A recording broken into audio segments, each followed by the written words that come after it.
everyone, it's Jennifer from Fiberflux. In this video, we're going to learn how to crochet this gorgeous little speckled egg shawlette. Now I've used some speckled yarn in shades of pinks and purples. This is just such a wonderful little springy accessory that you could really wear all the way into summer with the air conditioning and things like that. This is a triangle shawlette. We are going to begin down here at this bottom point and work our way up. And we're going to be using the corner to corner technique, but only half of it. We're going to be using that technique to increase, and then that will be our shawlette. Now, the corner to corner technique, I've done it for a few of my blankets and things like that. If you want some more corner to corner projects, hop over to the blog post where the written pattern is, and I have some other projects if you want to check those out as well. But it creates this lovely little scallop at the top, this nice, let me just zoom in so you can see, this nice little scallop detail just by default. So you can wear this just around your shoulders and bring it forward. You could wear this asymmetrically. Again, on the blog I have different ways I've styled it, so you can see that as well. So we are going to start from the bottom, work our way up, and then I'm going to show you how to do all the finished work as well. Now the finished piece measures about, if you look at the bottom point, and let me know, zoom out, if you go from the bottom point and up one side of the triangle, it measures about 26 inches. And then if you go from the bottom point and work your way up, it's 18 inches from bottom point straight up. And then if you go along the top edge, where kind of where your shoulders are going to be, it's about 40 inches across. So it's a nice little light, airy kind of accessory, and it has a nice boxy kind of stitch because of the corner to corner, and you can really use any color yarn you like. I just thought this was a really super springy looking yarn. So let's get started. For this project, you'll need a pair of scissors, a tapestry needle, a ruler or tape measure is super helpful. We're going to just be using the whole ball of this, but if you're substituting, this would be very helpful to get the sizing that you want. We're going to be using a 5mm H crochet hook for this, and then the yarn I'll be using, let me just slide all this out of the way, is Paint Box sock yarn. This is from the Lovecraft site, and this is the Paint Box sock yarn comes in all different colorways. Now I have over here the piece that I'm working on is the more speckledy one. They have solids.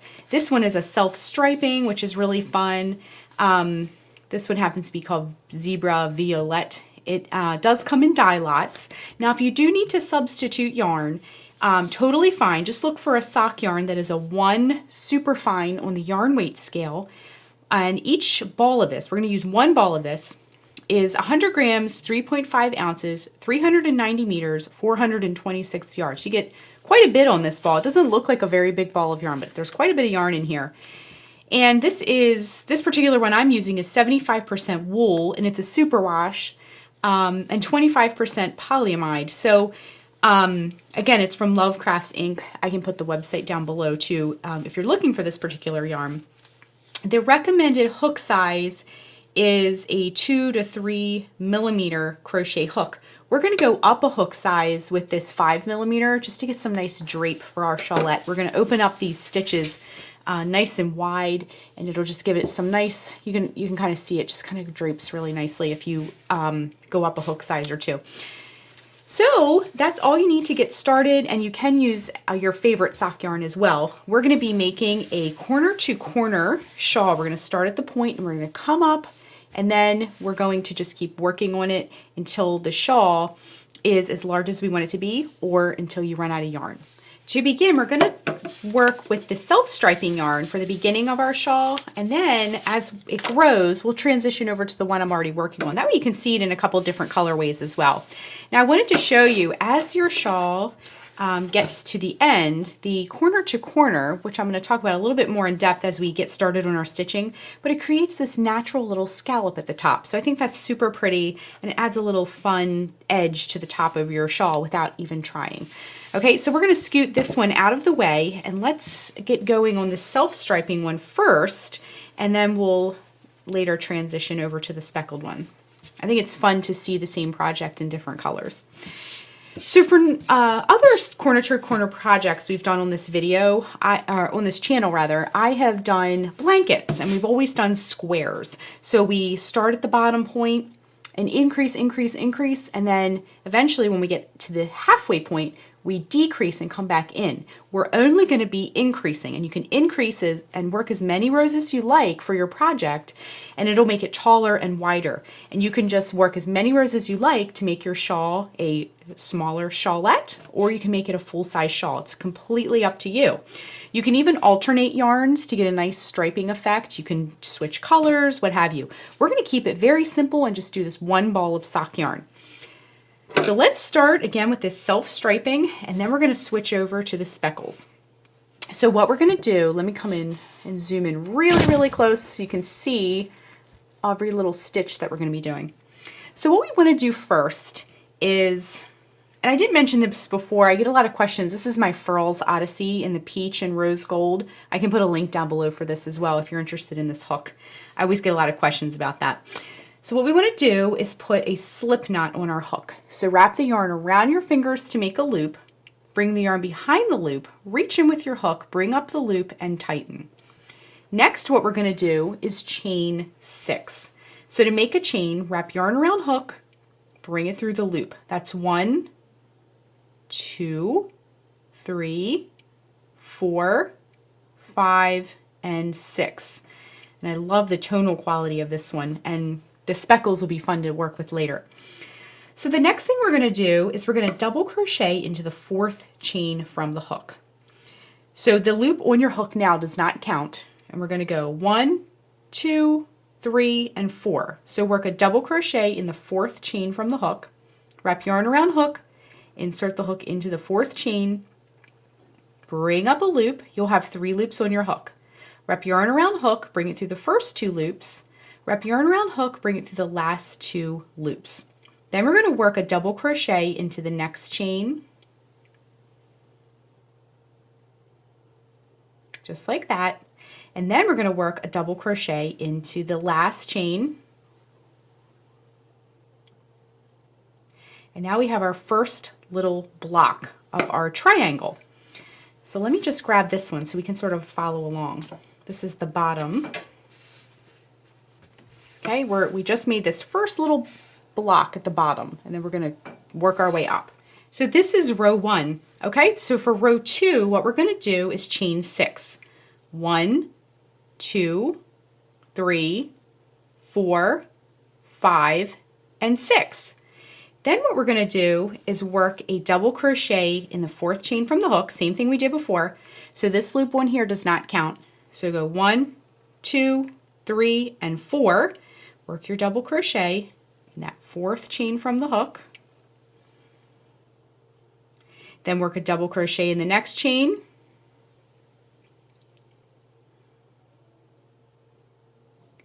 Then work a double crochet into the next chain.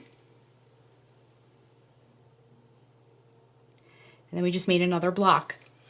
So what we're going to do now is, I always use this tail as my guideline.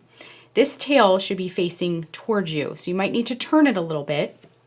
And then on the side of your block here is our turning chain space. Remember we did that turning chain before? We worked into the chain.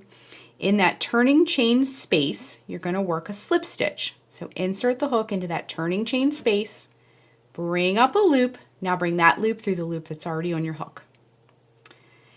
Making sure that tail is facing you, facing down. I never weave this in right away, so I always know where the bottom of my triangle is. When you're getting started, it's a little bit ambiguous. So then what we want to do is we're going to chain 3. 1, 2, 3. And then in this turning chain space where we worked that slip stitch, you're going to work 3 double crochet, okay? So 1,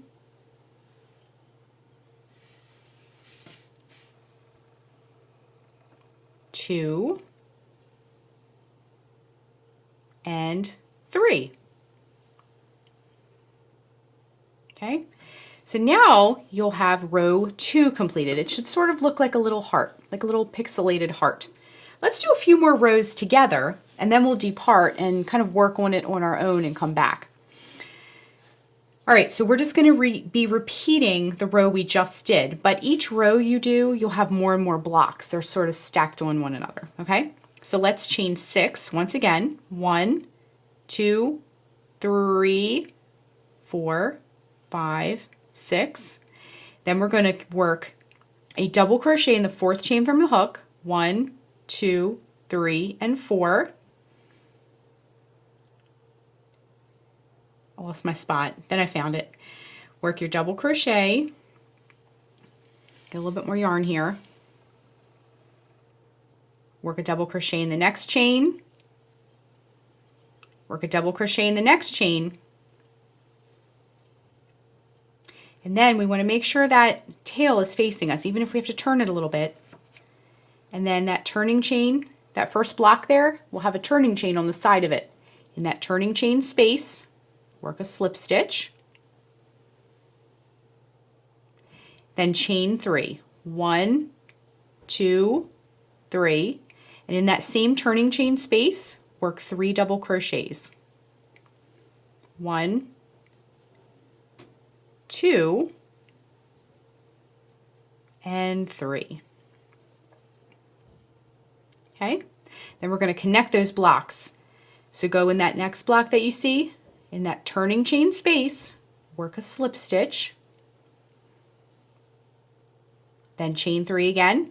1, 2, 3, and in that same, I like to kind of slide it over to give myself some more room, and in that same turning chain space, we're going to work 3 double crochet. So 1, 2, and 3. Now row 3 is complete. So for the rest of your project, you're just going to be repeating the 2 rows we just did, rows 2 or 3. They're the same rows, we just added more blocks, but you're just going to be repeating those rows over and over and over again. So if you need to back up the video as many times as you need to, definitely feel free to do that. Let's work one more row together, and I'm going to go through it a little bit more quickly this time. Okay, so remember, our tail is pointing towards us. We're going to chain 6. 1, 2, 3, 4, 5, and 6. Again, I'm going to go a little bit quicker this time. Work a double crochet in the 4th chain from the hook. 1, 2, 3, and 4.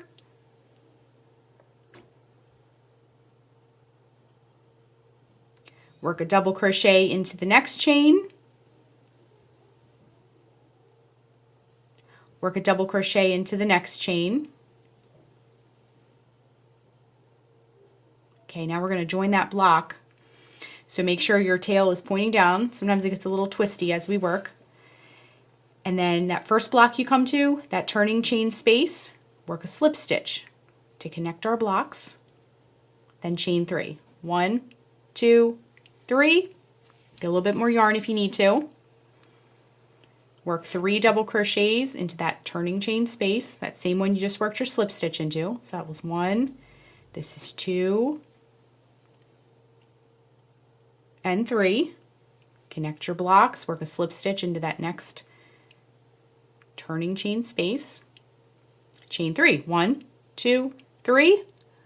Work 3 double crochets into that turning chain space. So that was 1, 2, and 3. Hop over to the next block from the previous row.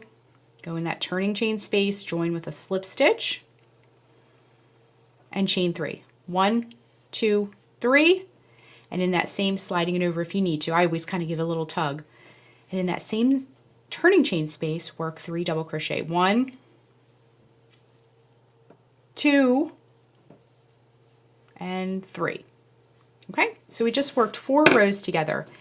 Now, what you're going to do is just keep repeating this row over and over and over again, and then you're going to just do that until you're out of yarn, basically. So just keep working your rows, and it'll create, like I said before, a nice little natural scallop at the top. So let's keep going, and we're going to work through our pattern, and when we get towards the end, we'll rejoin and we'll kind of finish up the row and tackle some of this finish work next, okay? So I just wanted to point out really quick, I have my speckly one, and I have my little self-striping one, and the difference is really fun. It's a really interesting difference. So I'm going to finish up this speckle one, and when we rejoin, we'll finish this beautiful shawl up. Just coming up to that very last little group of stitches of the very last row, and I just have a little bit of yarn, so I had just enough to finish this last row, obviously not enough for a whole nother row. So I'm just going to work that very last group of 3 double crochets at the end. So 1, 2, and 3, and now our row is complete. So you can see we got a nice little shawlette here. It looks so pretty, and I love the speckled yarn. It's just so springy.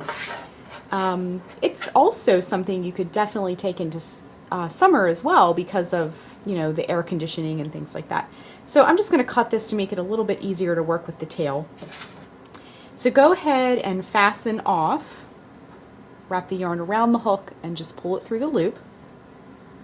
And then what we're going to do, we'll have a tail where we began, down here at the bottom where we started our shawlette, and we're going to have a tail at the top here. So just thread your tapestry needle, and then what you're going to do, now this is completely reversible. Because we worked in rows, it's going to look the same on both sides. So just be mindful of that as you weave in your tail, that you're not going too far over on either side. Just try to take it through the middle of all these stitches and loops. You want it to be nice and neat on both sides. So go in one direction with your needle, and then you can come back in the other direction just to lock that tail into place. Just take it back and forth, and then grab your scissors and just give it a little snip. And then you can just do the same thing on that bottom point here.